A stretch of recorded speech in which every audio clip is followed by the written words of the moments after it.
Welcome to the Heart of Real Estate podcast with Mike McFarland and Steven Salinas with the Mortgage Mike Group. On the podcast, Mike and Steven discuss with top producing real estate agents what makes them successful, unique, and purpose-filled. Each episode holds a key to unlocking a door to financial freedom. Hey, everybody. Hey, guys. Welcome to the Heart of Real Estate podcast. We are so glad you're taking the time out of your day to listen, to learn, to grow. My name is Steven Salinas. I'm one of the podcast hosts. I have my partner here. You got Mike McFarland. Yes, another host here of the Heart of Real Estate podcast. Yeah. And I think today is really going to be focused around, maybe making a transition or just the different transitions of life, different seasons of life. I'm excited for this podcast because, I think we all go through different transitions. We learn different things along the way, but it's important to surround yourself with the right people. Right. Yeah. So you've come to the right place. Yeah. We have a great guest today, Anna Salazar, who you recently just made a change. I know you have your own group, but you just recently made a change. Is that correct? Yes, I have my own team. Nice. And we've recently moved over to NAN Company Properties. Fantastic. So we're very excited about it. Yeah. So that's the transition. So the whole team made the move with you. Yep. How many people are on your team right now? I have, it's a total of 4 agents. Okay. I have a transaction coordinator and then a marketing rep. Got it. Got it. Wonderful. So I know, Anna, I don't know. You've got a great story as I was looking back over our notes and how you got into real estate. I mean, this has been your career from the very beginning, right? Like as in right out of high school. Yep. Can you tell us a little bit about that journey that you've had into real estate? Yeah, I'd love to. So right out of high school, I'm the oldest of 3, and we lived in a 2-bedroom, 1 bath, which was great, right? Till you have 3 people in one room. Oh my gosh. You just start breathing on each other. Sisters too? No, it's a sister and a brother. Okay, cool. Okay. Wow. Yes. A little balance. We're all pretty spread out. Yeah. So that was fun, but we always dreamed about having a 2-story home, and we convinced my dad. He's very easily convincible, right? Right. Hey, Dad, we want this. Okay. So we talked to him. My mom was the one that gave us a harder time because she, change for her comes a little harder. So my dad's like, okay. So we start driving around, and we literally probably drove around 3 different properties. And the very first property that we saw, we really liked. So we called the agent on the sign, and that's how we met Lottie. Lottie Stevens was the agent for that property. She got my parents approved. We went through the process, but she didn't speak Spanish. Okay. So that's where I came in, and I started translating everything for, between her and my parents and trying to do the best that I could because I didn't know what she was doing. So we went to closing, and at closing, she asked me, Anna, what are you going to do? You've graduated from high school, and you guys are moving into a new house. What do you want to do? And at that time I was going to beauty school and thinking about, well, do I want to go to college? The military, there was a lot of different options. My husband now, at the time, my boyfriend was gonna on a full scholarship for baseball. Great. So he was leaving, and I'm like, well, I don't know. I don't really know what I want to do yet. So she said, well, you've been great during this process. I can definitely use your help. You speak Spanish, and I deal with a lot of, Hispanic buyers, and I'd love to help you. So get your license.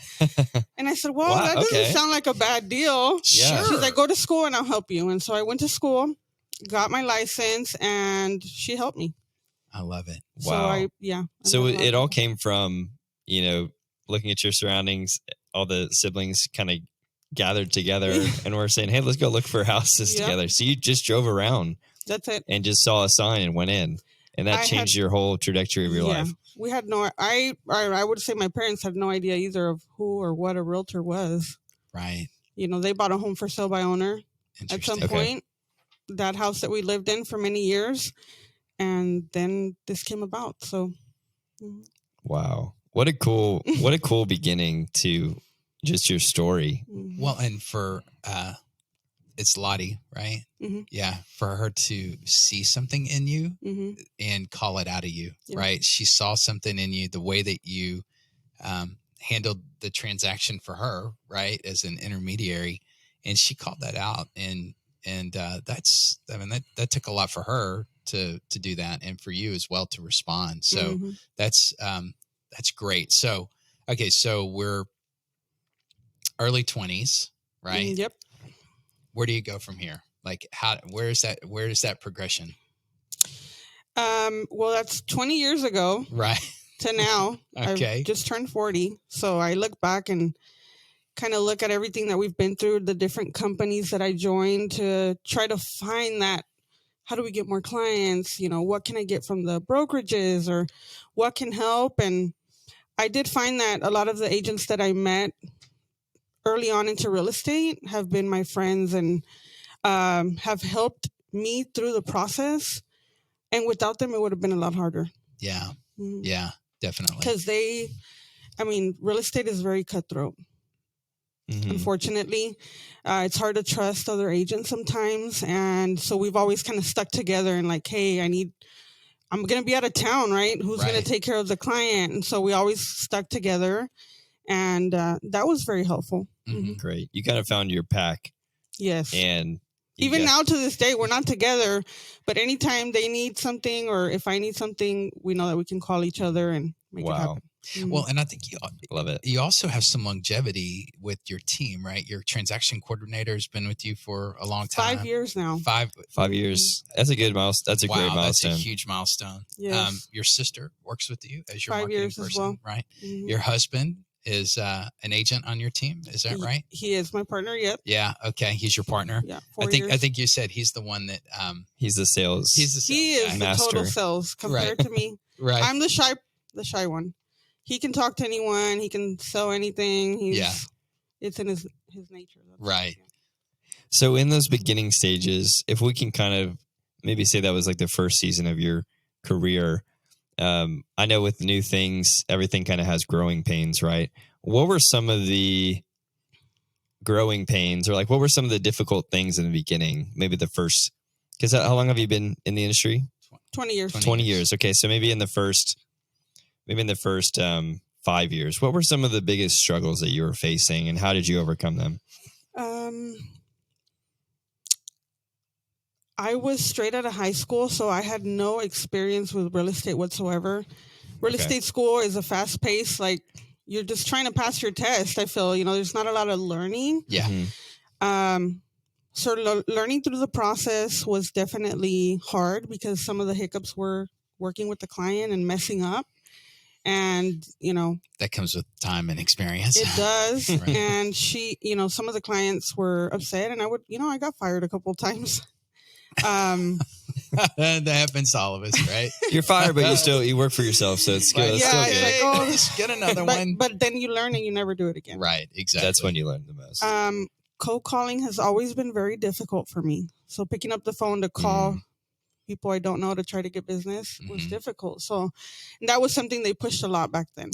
Social media wasn't a big deal like it is now. So either you were posting stuff in the newspapers, right? Or you were picking up the phone and calling. Yeah. So interesting. I think for me that was the hardest thing. I had to learn as I went over everything because I never had any experience buying property or selling property, with the exception of my parents' home that they purchased. Yeah, being basically the transaction coordinator on your on your parents' purchase. Hey, one of the things we had asked you before was like, is there a secret or some time-saving technique that you have or that you learned that you could share with our listeners that has helped you out? I know you had mentioned getting up early. So becoming an early bird. Okay. That was definitely life-changing for me. I read a book that really helped me understand that, like, what if something happens to me and I don't get to succeed in life the way that I do? Like, I really need to focus. And so getting up early was one of the things that was very important. You have more time in the day. You can really focus. For me, waking up at 4:30 or 5 o'clock in the morning, it's hard. That's early. It helps me because everyone's still asleep. It's very quiet. So true. I can check emails versus before it was like, get up. The kids have to get up. I'm rushing. Now I have an appointment. I didn't prepare, you know, and always on the run. This business is always so hectic. I feel we're always running and trying to find new clients and or working or finding property and talking to people. That to me, that's my quiet time. Yeah. What does that morning look like? So you get up, what do you do? I get up, I get ready. I try to have my stuff ready because I do go to the gym at 5:30. Great. Okay. So take a 5:30 class. Personally taking care of your self-health. That seems super important. Okay. You take a class. So there's some accountability there. Yep. I know I'm in and out. 45-minute class. I'm in. It's literally down the street from my home. So I get up, I get ready. I'll check my emails because I can't go without doing that every day. Making sure that, you know, there's new offers, kind of starting to really focus on what is going to be at the top of my list for the day. And I'll go to the gym. I get my workout in, come home, get ready. Then kids have to get up. Right on. Get them to school. By that time, I'm already dressed and ready to go. So I'm either going back home to make my phone calls or I'm headed straight to the office. Great. So the morning time, you're able to take care of yourself, focus on your day, schedule your priorities, take care of your family. Take care of your family, which is like, that's the most important thing, but we got to take care of other things so we can take care of them. Right. And then you're able to come to work and you're ready to go. And you just feel so much better. On the contrary, when there's days that I don't want to get up. Right. Yeah. And in those days, I feel like, you know, I'm rushed or, you know, things don't just flow as smoothly as. Yeah. It's because you didn't get up and do that. Well, I have that in the back of my mind. Yeah. Well, you didn't get up, right? Yeah. But, you know. Isn't there a term like eat the frog or something like that, where it's you kind of just tackle the hardest thing first, right? You hit it, you know, you get it out of the way, and then you're on for the rest of the day. So you're kind of setting the tone for the rest of your day. I love that. So maybe after the first kind of stages of your career, maybe like once you hit that 5-year mark, which I see the 5-year mark is usually once you get to 5 years, you're in after that. Like you've got this is what you're going to do. Yeah. Like you've seen the good side of things, the bad side of things. After the 5-year mark, you're kind of like, okay, I'm in it. Tell us about maybe the kind of the middle season, right? You have a little bit more experience now. Maybe you're thinking, maybe I can grow like a team or, you know, try different things. Tell us kind of about those middle stages of your career. Okay. Yeah. Were there any obstacles that you came up against, lessons that you learned? I think it took me a little longer than that. Okay. In the middle stages, it was still very up and down for me. I don't think I was as focused or understood the importance of certain things that I had to do that I do now. And so for that, my business was always like a roller coaster, like they say, going up and down. It wasn't steady. My husband was, you know, taking care of us. So it wasn't a big focus. I did real estate, but it wasn't much that, as much as we focus on it now, it wasn't as much then. Yeah. So yeah, it was still hard for me in the middle of it. Yeah. So I think another thing that I remember was you're really good at taking care of your clients. Like that, the focus on your database, consistent follow-up, right? The talk tos, the creating events for them to come to, like because I feel like you're super dialed in deep relationship with a group of people. It's not, I don't think you have a massive database where you're super deep with all of them. You've got a section of that database that you're really focused in on.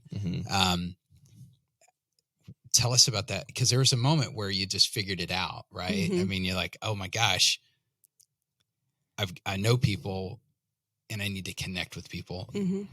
How did you what was that space that said, I've got to do something different? And then how did you begin to put structure? Because you're very structured. I know you are. How did you begin to put structure into your life? I actually heard about the core. Okay. This was about 2016, 2017. Yep. and they had their basic program, which I wanted to do something. You're always trying to find that right thing. What is going to help me push, right?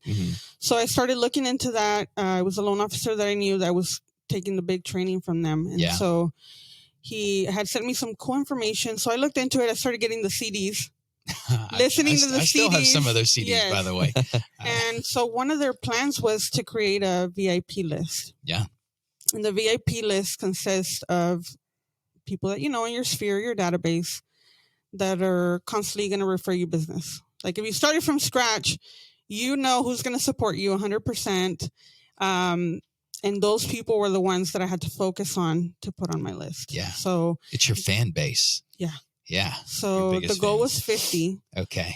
I started with 10. Okay. I was going to say, how many was on that list originally? I started with 10, sending thank you notes. Okay. Now keeping track of as referrals were coming in, because I would get referrals all the time, but I never tracked them or, getting dialed into my database was something else that came along with that, because now we had to keep track of all that information and who was on the list, who was not on the list, things like that. And so we started doing things for them every month.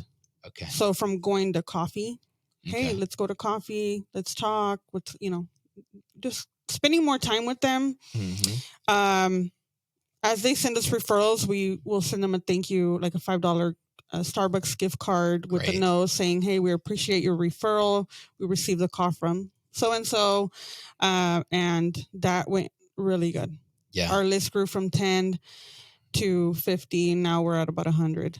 Oh my goodness. Whoa. That's huge. Wow. 100. Okay. Yes. And the one thing that I really took out of that was if you have 10 strong cheerleaders that can refer you one person. Yeah. That's a warm referral. That's the best referral you can get, because you're not struggling for them to trust what you're going to say. They have some sort of trust in you. And so I thought, well, 10 people I know, that's fairly easy. And if I get 10 referrals, that's 10 deals I can close. I know them, so I don't have to cold call a stranger, right? So it was just that was my bread and butter. Yeah. And that's where it clicked. And we started just adding a little more things. We started doing our Christmas event every year, which we had, we're on our 6th annual Christmas event. And it's gone good. Our first event, we had about 100 people show up. Goodness. Our second event at the aquarium, we had 250 people show up. It's like we were having a quinceañera. Oh my goodness, 250. It was amazing. Wow. We're always, that's so cool. Rosa says our database it keeps giving. Yeah. She's like, if you just focus on your database, they are always happy to help us grow. And every year we set a goal like, hey, this year we have to close so many deals. And we already know our cheerleaders are saying, hey, I'm looking for referrals for you. And I'm like, what? Thank you. No way. Totally created raving fans. You've got, okay. We're going to get there. We're going to do it. This down a little bit more, because I know it's not, so it started with 10 and coffee, and then, thanking for referrals. I mean, what you got to tell, there's a system, break down the system, because how do you keep up with that many people? Well, I'd love to take the credit, but I can't. Belinda, which is my sister, she's been with us for 5 years. She is the creative mind behind it. Great. She's super crafty. She can come up with these great ideas. And so between her and I, one of the things that we did one year was at Michael's, they have these scarecrows that are like $5 or $10. We had, 50 people on our database, and we did the math. I'm like, well, that's not bad. We'll go stick those on their yard right before Halloween, right? Or Thanksgiving. Right. And we put our tag on it, and it's just something like, who wouldn't like to have, I don't know, I'm a gifter. So if somebody gives me something, I'd always like to give. And so that to me was like, well, let's try it. It's not going to break the bank. And I think it's cute. It was great. We had so many posts and pictures from clients. So we're always trying to think of little things that you're giving them something, and in return, I mean, it makes them feel great, and they think about us whenever somebody's looking for real estate, or we've already helped them, so they have the experience of working with us. Great. Mm-hmm. What are some of the things that your clients would say, like, about your team? Maybe the favorite things about your team. What do you think they would say? Well, from what I've heard is the communication. Okay. They love that. Like, Rose is our backbone, so she's always there during the contract, but I always tell them I'm just a phone call away, or I can see what's going on. I'm always up to date. Mm-hmm. So there's a multiple amount of us in the group that even if we go out of town or we're sick one day, there's always somebody that Someone's can attend. One thing that Rosa and I talked about, and I wanted to make sure that as we work together, is that we will always be one step ahead of the client. Yeah. The client's calling us to ask a question about something in the process, we failed. So always trying to be a step ahead in helping them understand they're going to buy a house. Well, making sure they understand what's going on with their loan. Right. Mm-hmm. Making sure they understand what's going to happen once we start looking at homes, right? What do they have to pay for up front? Some people don't know what earnest money is and that they have to pay that. They think, well, it's at closing. I have to pay everything at closing. And it's not. So really sitting down and just breaking that down for them has also made our business that much stronger, because now we're looking at homes and they're understanding what's coming next. Yeah. So it's a scary process for a lot of buyers. For sure. It's a big process. Yep. But once we go through that step and that process, they are a lot more comfortable. Now really just focus on finding the right home for them. Mm-hmm. So it's the education and then creating the next steps. So you're a guide. You're just, you know exactly where you're going, right? Mm-hmm. Rosa knows where you're going with the client, and you're just guiding them to the next thing. It's like, it's a very big process, but the truth is we just need you to take the next step, and you're able to show them how to take the next step and really take anxiety and worry out of the transaction. That's usually my goal. I want them to be comfortable, and I never assume that they're going to hire me. So a lot of times they will call me and they're going to, they're getting that approval process started, and we sit down with them and have our meeting. And I never assume that I am already their agent. Yeah. So I'll put it out there and I'll say, if you decide to hire us, we're going to have these representation documents, and we go over all of that. And so typically at that point, I know if they're all in or they're not. Because I've had some clients or not clients, but I've had some people that come in. It's commitment. Yeah. And you'll know right away if they're going to be committed or not. That's so great that you do that. I think the one thing, really important. Yeah, we talk about that.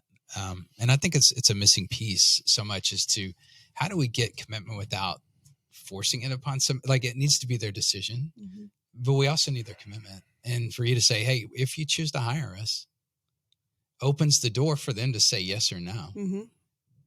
And when they say yes, then they bought in, right? They're committed. And okay, great. Now you've got access to all of this. Right. We have an entire system that's going to help you buy a home. Mm-hmm. And you just need to sit down, buckle up, because we're going to start driving. A lot of times that conversation over the phone is just not enough. Right. Because they've already talked to several lenders, or they haven't talked to anybody, but they've talked to several agents, and one person said one thing, the other said the other. So it's always that.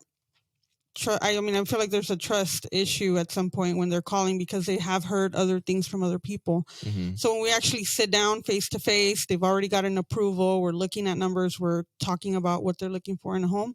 I feel like that makes that connection. Yeah. And that's when I ask that question. Great.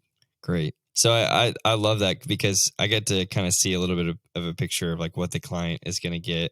I'd love to hear, a little bit about like your personal goals and like team goals for, kind of this new season for you guys. I know you recently made the transition.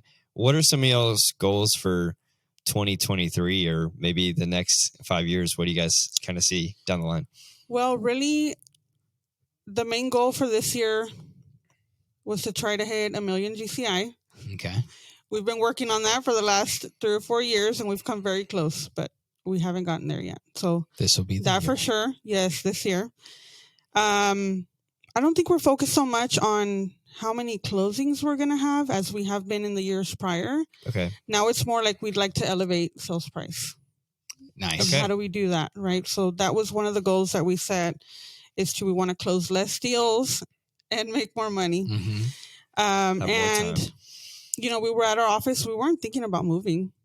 It wasn't in our idea for this year to make a move to a different company. Mm-hmm. But I got a call, and the call it just clicked. Good. I said, we're trying to move up in price point. This is a boutique brokerage. Yeah. They really focus on certain types of, luxury listings, and it's going to open more. I feel like it's going to open more doors for us towards what we want to do. Yeah. And I love it. the day I got the call, I was very excited. Within the week, we were signing paperwork. Wow, So you moved quick. fast. Wow. Usually that's a long gestation period. It is. Right? It is. But I guess deep down inside, I was ready for a change, and I didn't Mhm. realize it. Okay. So, And they kind of unlocked something in you when they called, Mhm. you said you were ready for a change. Yep. Go ready to kind of move up in that tier of like price range. Mhm. It's kind of like an invitation to To consider something else. to bet on Right. yourself, and you guys are ready to do it. That's really cool. we're excited about it. And I told my husband, when you have an owner of a company of that magnitude, Right. call. And she called like 3 times. Okay. It wasn't just Yeah. like, Yeah. a lot of times people want to recruit you, and we get those calls all the time, but it's a text Yep. or an We email. understand. I'm like, whatever. But she took the time to call and really focus on what we were trying to do for the year and how, they could help us. And that was important to me. That Yes. felt good. Yeah. Hmm. So you're pretty systematized on tracking goals. Like, what does that week look like? As our listeners like, well, okay, you've got these goals. How do you manage those goals with your team to make sure that you're hitting them? So we've actually started late last year. We started setting weekly goals. Okay. So you have an annual goal, but you've broken it down to, okay, what does this look like every week for us to hit that? We had to. Great. Because we have so many good ideas and we want to do so many things, but then nothing gets done. Right. So one of the things that I started implementing that my coach suggested is, let's break it down every week. Yeah. Because this, kind of open situation is not working. Mm-hmm. And so we started doing that. We meet every Thursday and we talk about what did they accomplish their goal for the week prior? Right. What new goal we're going to have for the week? What got in the way if they didn't accomplish it? And how we can help them better, reach it. Yeah. So I'll stay in contact with them that week. Hey, did you get what you were supposed to? And sometimes it's little things. Mm-hmm. Right. And not so much even from filming a video. It was like, well, I don't know what to post. Well, instead of just saying, well, just, you can figure something out. Well, this is what we're going to do. Are you okay with that? Yes. And then give them an actual thing, like an actual scenario or situation. Like, this is what you're going to do. Can you do that? Yeah. Oh, yeah, no problem. Or let's not focus on just real estate. Your personal life. You have pets. People love pets. Your children, I don't know, somewhere that you go or you see something neat, Mm-hmm. share it. So don't overthink it. Just do it. So big goal broken down into weekly bite-size pieces, right? And then accountability. So, okay, this week we're working on, this is a goal. So how do we help each other do that one thing this week? Yep. And then get it done, or analyze why you didn't get it done, right? Like what got in the way, and let's fix that. Mm-hmm. And then what's the next thing? Just like keeping the focus on the next thing. So, and then 52 weeks later, you've done a lot. They've done a lot. Yeah. Right. Yeah. And and you multiply that times 5, over a group of 5 people. And that's a tremendous amount that gets done. Yep. I love it. I like that. Well, we could take a page out of yeah, that I'm like, book. okay, well, yeah, because we have goals. We have our goals. A lot of our goals are written on the wall. Yeah. We talk about them a lot. We're constantly just like, okay, this is the numbers for the week. Like, this is where we're at. Here's what we need to do. Yeah. How can we be intentional? But yeah, having those kind of open dialogue and conversation, because you're all trying to grow together. Right. And if you have the mutual respect and, care for each other, if people are holding you accountable, it's because they care about you and they want you to succeed. Right. That was one of the things that I said, if I don't really focus on helping them and they decide to leave my team, then I'm going to feel like I didn't do my job. Right. But if I do everything I can and they're ready to move forward and exceed on their own, then I did my job. Right. You equip them. Yes. Right. Yeah. And if they are going to move, you probably know, because you're talking every week, right? I mean, the intimacy of the relationship is going to allow you. It's so much better within the team. If we have a problem that week, we're tackling it that week. If there's a success story that week of a call, or I don't know, we beat an appraisal situation or something, we're all hearing about it. And that in itself is they're picking things up that are happening so that it better prepares them in case they're in a negotiating situation or something that will help them out. Nice. I love it. Well, thank you so much for coming and just sharing your story. I think the listeners are going to find, okay, here's somebody that, started just from driving around a neighborhood, looking at houses, all the way to leading a team and being one of the top producing real estate agents in Houston. I think it's a cool thing to see, like, okay, maybe this is possible for me. Mm-hmm. If I put the effort in, I put the structure in, I surround myself with my pack to get it done. I think the listener is going to be encouraged. And I think I'm encouraged by hearing your story. I'm just like, wow, okay, this is really cool. And I think the listener is going to enjoy it. And we will put all the information for you below, for people to connect with you. If they want to learn from you, to grow together, we're going to put all your information below, just so they can reach out. That's awesome. Well, I do want to thank you guys, because like I had mentioned, I was trying to figure out how to get out of my comfort zone. I have stage fright, like the fact that I'm even sitting here in front of a mic and fooled me. I should be crying right now, but it was my goal to get out of my comfort zone, and I didn't know how I was going to do it. So you guys have really helped me push through that. I appreciate it. Awesome. We're so happy to be a part of it. You did amazing. Thank you. You did an amazing job. Absolutely. Thank you. Yeah. All right. Well, that wraps up this edition of the Heart of Real Estate podcast. Guys, like, subscribe, share, follow, whatever all that good stuff is. If you want to know more about us, reach out. Yeah. We'll see you next time. Thank you, guys. See you later, guys.